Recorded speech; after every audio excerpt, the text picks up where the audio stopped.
Hello and welcome to a quick tutorial video on how to put in a chart, a scatter plot into your Excel sheet and or your Google spreadsheet. We'll start with Google first.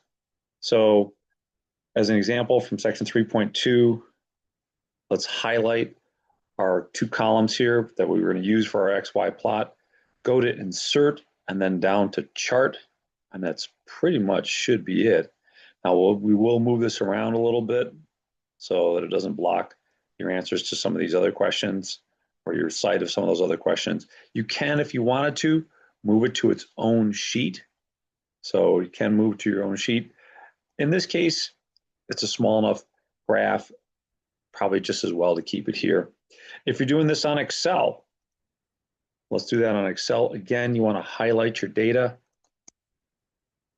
go up to Insert, and then go over to Charts.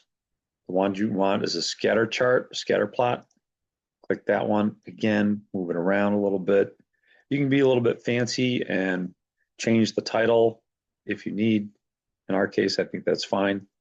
One last comment, a reminder, you need to fix the cost so that the miles isn't negative on that first one. That should do it. If you have any questions, please reach out to me and get some help.